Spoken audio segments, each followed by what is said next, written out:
Assalamualaikum warahmatullahi wabarakatuh. Perkenalkan, nama saya Zidan Mubarok. Saya dari Prodi Akuntansi kelas A. Di sini saya akan membahas materi tentang koperasi daerah digital. Sebelum memulai materi tersebut, saya akan membahas terlebih dahulu sejarah dan pengertian koperasi. Sejarah koperasi dimulai pada abad ke-19, tepatnya di Inggris. Koperasi modern didirikan pada tahun 1844 di Rochdale, Inggris.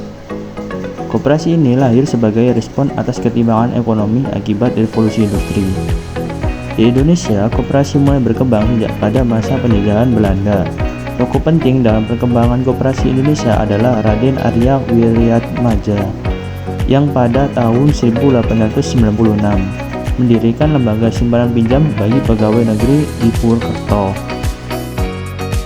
Menurut Undang-Undang Nomor 25 Tahun 1992, koperasi didefinisikan sebagai badan usaha yang menggunakan orang seorang atau badan hukum koperasi dengan melandaskan kegiatannya berdasarkan prinsip koperasi sekaligus sebagai gerakan ekonomi rakyat yang berdasar atas asas kekeluargaan.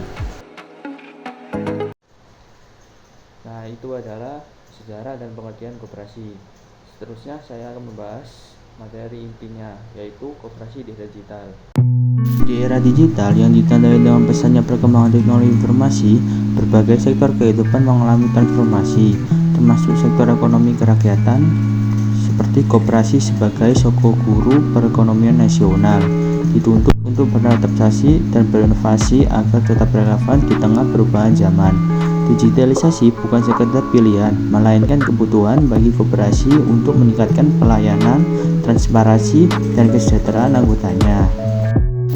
Tahukah Anda bahwa koperasi kini tidak lagi identik dengan sistem manual dan penyadaran konvensional?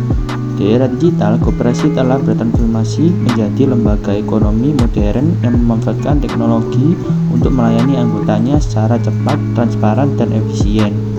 Inilah wajah baru koperasi di era digital. Koperasi di era digital adalah koperasi yang memanfaatkan teknologi informasi dan komunikasi dalam pengelolaan organisasi, pelayanan anggota, serta aktivitas usaha.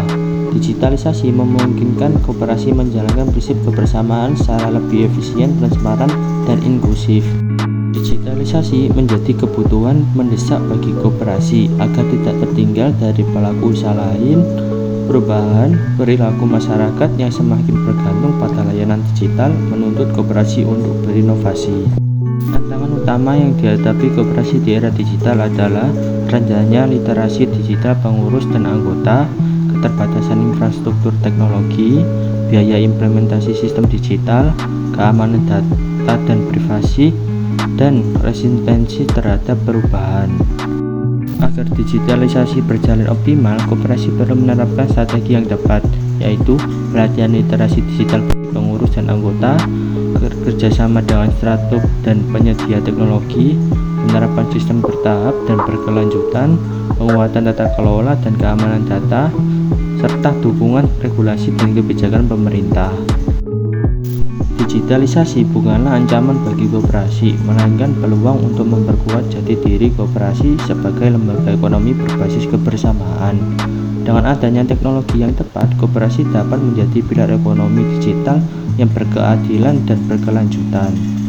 Kesimpulannya, koperasi di era digital menghadapi tantangan sekaligus peluang besar dalam mempertahankan perannya sebagai pilar ekonomi kerakyatan. Perkembangan teknologi informasi mendorong koperasi untuk bertransformasi dari sistem konvensional menuju pengelolaan yang lebih modern, efisien, dan transparan. Sedangkan sarannya yaitu, yang pertama, pengurus koperasi perlu meningkatkan literasi dan kompetensi digital. Yang kedua, anggota diharapkan aktif memanfaatkan layanan digital koperasi.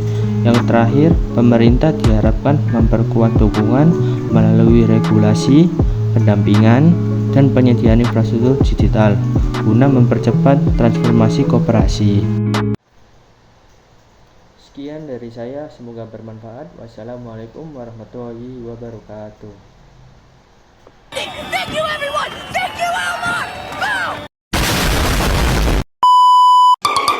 Go!